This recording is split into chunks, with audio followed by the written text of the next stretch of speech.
പഴഞ്ചൊല്ലുണ്ട്, നാമല്ല ഇന്ന് എന്ത് സമൃദ്ധിയിലാണ് ജീവിക്കുന്നത്. നമുക്കിഷ്ടമുള്ള ഭക്ഷണം, വസ്ത്രം, എല്ലാ ആവശ്യാനുസരണം നമുക്ക് ലഭിക്കുന്നു. എന്നാൽ ഇതൊന്നും ലഭിക്കാത്ത കുറെ കുഞ്ഞുങ്ങൾ നമുക്ക് ചുറ്റിനും ജീവിക്കുന്നുണ്ട്. അങ്ങനെയുള്ള ഒരു ബാലന്റെ കഥയാണ് ഞാനിവിടെ പറയാൻ പോകുന്നത്. എന്റെ കഥയുടെ പേരെന്താണെന്ന് ആഗ്രഹം. ഒരിടത്തൊരു കൊച്ചു ഗ്രാമത്തിൽ ഓലമേഞ്ഞ ഒരു കൊച്ചു കുടിയിൽ ഒരു ബാലൻ താമസിച്ചിരുന്നു. അവന്റെ പേരാണ് കുട്ടൻ.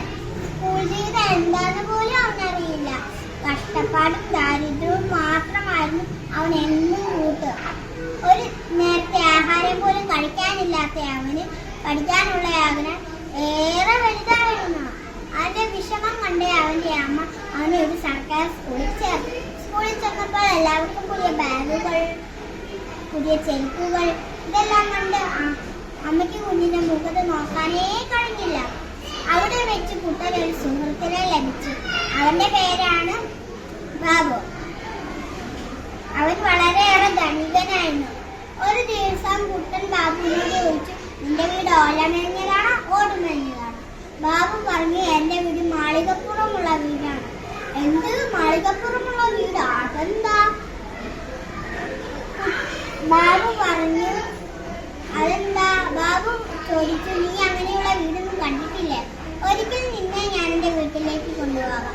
അങ്ങനെ ബാബു കുട്ടനെ കൂട്ടി അവന്റെ വീട്ടിലേക്ക് യാത്രയായി. ബാബുവിന്റെ വീട് കണ്ടതും കുട്ടൻ ഞെട്ടിപ്പോയി. കുട്ടൻ പറഞ്ഞു, ഈ വീട് ഒരു കൊട്ടാരം പോലുണ്ടല്ലോ. വീട് തൊട്ടാൽ പതിങ്ങുന്ന ഇരിപ്പിടങ്ങൾ, നല്ല മിനുസമുള്ള മാർബിൾ തറ, മഴവില്ലിന്റെ 7 നിറങ്ങൾ ചാലിച്ച വാടിൽ കർട്ടൻ, നല്ല പൂപ്പാത്രങ്ങൾ, ഇതെല്ലാം കണ്ട് കണ്ണു നിറഞ്ഞു കുട്ടൻ താഴേക്ക് വന്നപ്പോൾ വീടിന്റെ മുറ്റത്തൊരു കോമോളിയൻ നായക്കുട്ടി. അതിന്റെ മുൻപിൽ ഒരു വെളുത്ത പാത്രം, അതിൽ നിറയെ ഭക്ഷണം. ഇത് കണ്ടപ്പോൾ കുട്ടന്റെ വായിൽ നിന്ന് വെള്ളമോടി.